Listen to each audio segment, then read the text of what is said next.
Good morning! For today's mini vlog nga ay nandito nga ako ngayon sa Per Drive Ortigas, Pasig. Ngayong araw nga ay nandito ako dahil nga pinag-report ako ng aking agency. Nag-apply nga pala ako pa Hungary. Di ko nga ine-expect na matitext ako dahil nga through email lang ako nag-send ng resume. Kaya naman natuwa ako dahil isa ako sa mga na-text. At dahil maaga nga ako nakarating dito ay maghahanap muna ako ng makakainan dahil nga maaga akong umalis sa bahay at hindi ako nakapag-almusal. Maya-maya nga ay nakita ko nga tong store na to. Para nga din siyang mini stop at 7-Eleven kaya naman pumasok din ako. Umorder na nga rin ako doon ng 1 piece pork katsu. Akala ko nga pag umorder ako doon ay may kasama ng drinks. Pero nagulat ako dahil ayun lang yung sinerve sa akin kaya naman bumili din ako ng mineral water. Pero okay na nga rin yun dahil 78 pesos meron ka ng isang ulam at 2 rice. After ko nga makuha yung sukli ko ay pumunta na nga rin ako doon sa table na uupuan ko. Dito na nga ako kumain sa may loob pero may kainan din sila sa labas. Pero may mga nakaupo nga doon kaya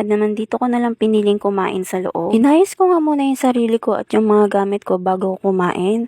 Uminom na nga muna ako ng tubig dahil kanina pa nga ako nauuhaw. Natutuwa nga ako dan sa kutsara at tinidor nila dahil nga kahoy. 2 rice nga pala yung meron ako pero isa lang yung kakainin ko kasi nga mukhang marami naman yung isang rice kaya naman itatabi ko na lang yung isa. Niready ko nga muna yung mga kakainin ko bago nga ako nag-pray. Thank you Lord sa pagkain. Nag-start na nga akong kumain dyan at hindi ko nga nagustuhan yung ketchup.